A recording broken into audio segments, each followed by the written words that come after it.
Bom, pessoal, eu resolvi fazer esse vídeo para dar uma visão mais global e sintética dessa questão agroecológica e a promoção da sustentabilidade da agricultura que nós estudamos em sala de aula. Então eu acho que isso pode permitir vocês compreender melhor, né, na medida em que vocês vão ter os pontos essenciais destacados. Evidentemente que isso não economiza a análise mais detalhada que nós fizemos em sala de aula, mas eu acho que pode ajudar. Então vamos lá.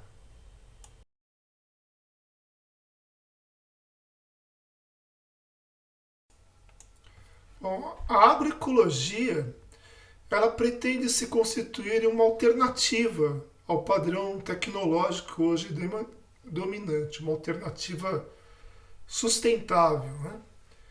Mas, para que ela possa se constituir nessa alternativa, para que nós possamos construir essa alternativa, né, é preciso fazer uma análise objetiva da sua inserção no processo histórico de desenvolvimento da agricultura contemporânea, que é marcado pela expansão e pelo aprofundamento da segunda revolução agrícola capitalista.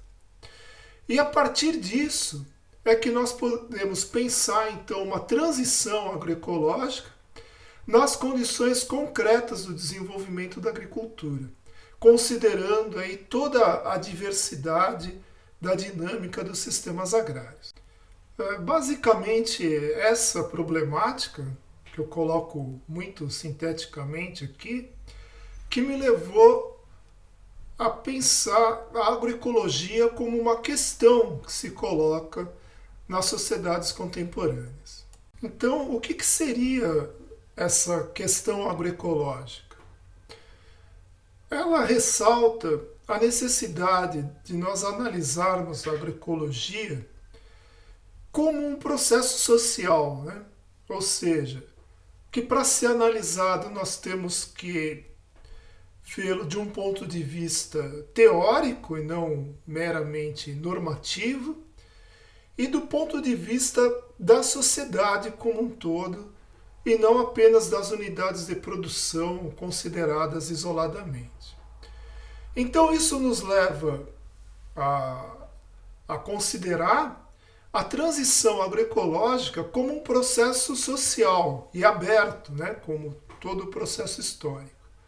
O que contrasta com o que a gente vê hoje, né, em que a transição agroecológica ela tem lá um estado final bem definido, etapas também definidas, e normalmente é considerada apenas a partir da unidade de produção.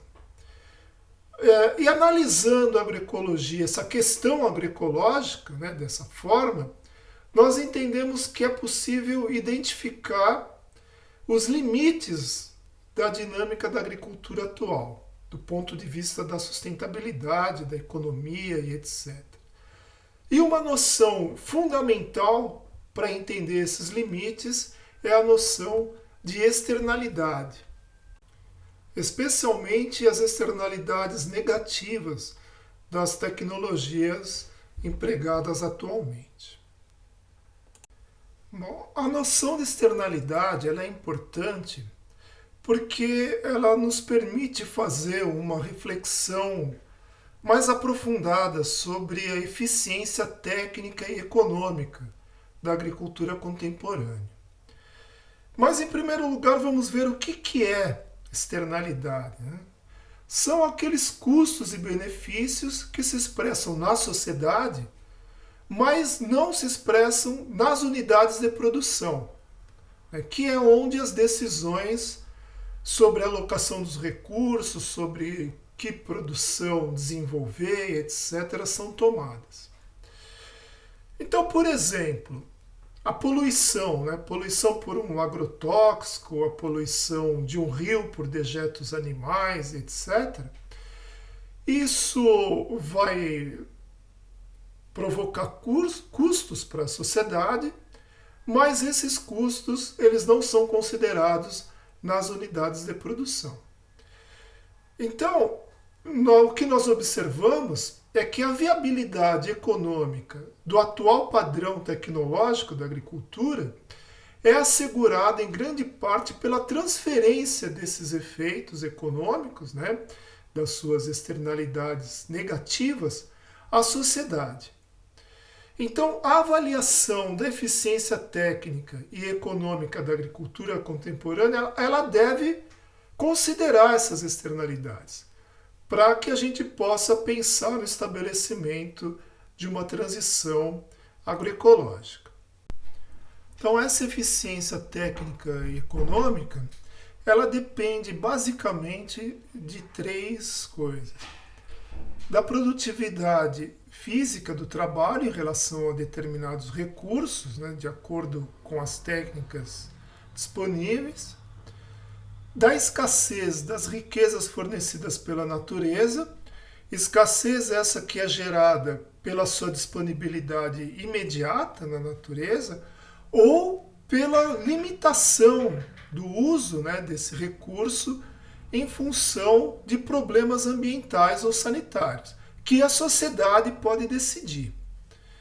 Então, essas decisões que as sociedades tomam em relação à exploração, à produção e à distribuição das suas riquezas têm um efeito direto sobre o que pode ser considerado eficiente técnica e economicamente ou não.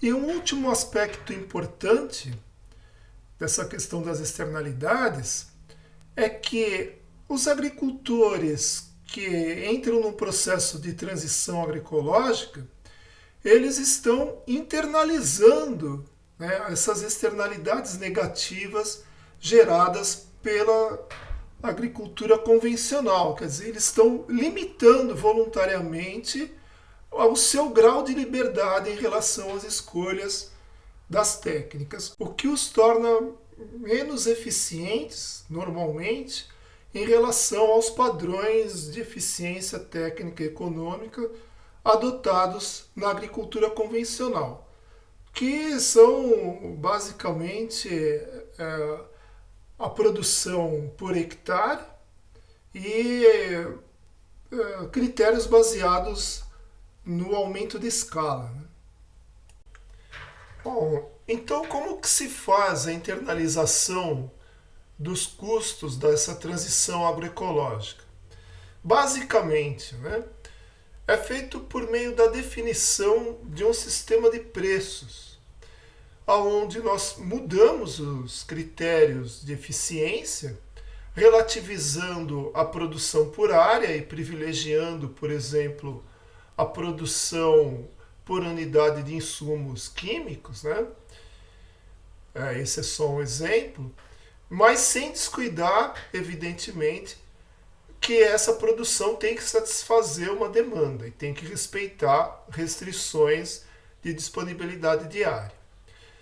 Bom, feito isso, nós fazemos uma análise da formação dos preços por meio da agregação de valor, onde nós minimizamos o custo social e maximizamos a produção social, por meio de um modelo de estática comparativa baseado na programação linear, que nós vamos discutir em mais detalhes lá na parte sobre metodologia da análise de dinâmicas de sistemas agrários.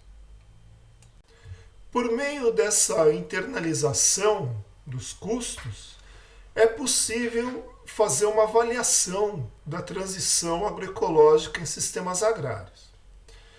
Então é importante salientar que essa avaliação ela é feita para o sistema agrário como um todo, e não apenas em unidades de produção tomadas isoladamente. Quer dizer, é preciso considerar essa transição agroecológica como um processo social e não individual. E isso exige, pelo menos na nossa região, por exemplo, a consideração da produção de commodities, como soja, trigo, leite e milho, né, na nossa região. Enquanto que a produção agroecológica geralmente se limita a produtos que proporcionam alto valor agregado por superfície, né, que é um tempo de trabalho elevado, que faz justamente com que esses critérios baseados na escala de produção, os critérios de eficiência econômica, possam ser mais ou menos contornados, né? E aí é que se coloca que nós temos observado um obstáculo importante para a transição agroecológica, que é uma certa homogeneidade tecnológica da produção de grãos em grande escala, né? Então, onde há um alto grau de mecanização e de utilização de insumos, e principalmente insumos químicos. Então, é preciso a gente pensar em como aprofundar a análise dos sistemas de produção, né, na análise de dinâmicas de sistemas agrários, e talvez até incorporando dados de pesquisa nessa análise, né? Bom, feita essa avaliação, né, para a adoção desses sistemas de preços, é necessária a ação do Estado, onde o Estado subsidiaria os preços dos produtos, colocaria impostos sobre os meios de produção, como os agrotóxicos, por exemplo, e isso poderia ser definido, esse nível de subsídio e de impostos, a partir de condições locais. Bom, como isso poderia ser operacionalizado?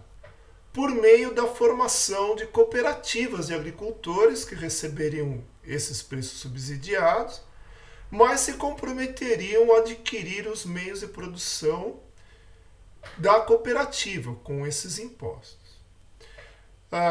E isso nos permitiria um acúmulo de experiências, né, para que a gente possa aí vislumbrar a possibilidade de uma planificação agroecológica, né, da agricultura. Quer dizer, uma planificação baseada numa determinação dos preços a partir de decisões coletivas sobre as riquezas sociais, sobre como utilizar essas riquezas, o que consumir, o que explorar, prevendo e prevenindo, né, os seus efeitos negativos sobre o ambiente e a saúde humana, e não mais um sistema de preços determinado pelo mercado. Então, para concluir, as externalidades negativas, em geral, elas asseguram uma maior viabilidade econômica das técnicas, das tecnologias convencionais em relação às agroecológicas. E isso representa um limite estrutural à expansão da agroecologia. Então, não se trata apenas de informar os consumidores, né, sobre os produtos que eles estão consumindo, sobre como esses produtos são gerados, e nem de educar os produtores, né? Mas esses limites, eles são estruturais, são independentes da vontade dos indivíduos. E eles são mais claros nas culturas e nas criações realizadas em grande escala e com maior grau de artificialização dos agroecossistemas, que são as commodities, né? Então, essa internalização dos custos da transição agroecológica possibilita a promoção dessa transição por meio de políticas estruturais que apontem para a superação do mercado como processo de formação dos preços por excelência vigente na nossa sociedade. Mas isso supõe, para que a gente possa fazer essa internalização de forma pertinente, análises objetivas do potencial, especialmente das limitações da inserção das técnicas agroecológicas na segunda revolução agrícola capitalista, ora em curso nas sociedades contemporâneas. significa que essa questão agroecológica ela ainda é uma questão aberta. Nós não sabemos qual será a agricultura do futuro, o padrão tecnológico sustentável dessa agricultura. Porque isso vai ser definido por um processo histórico, por um processo aberto que nós podemos influenciar, mas que nós não podemos prever exatamente como ele será no futuro. Bom, então algumas referências bibliográficas aí mais importantes. Primeiro, o livro do Mazoyer, né, sobre sistemas agrários, a história das agriculturas no mundo, que eu recomendo fortemente que vocês façam uma boa revisão sobre essa segunda revolução agrícola capitalista, que eu me refiro aqui nesse vídeo. Sobre a questão agroecológica, tem um livro que foi lançado aí recentemente, que eu publiquei. Esses dois livros estão disponíveis na biblioteca.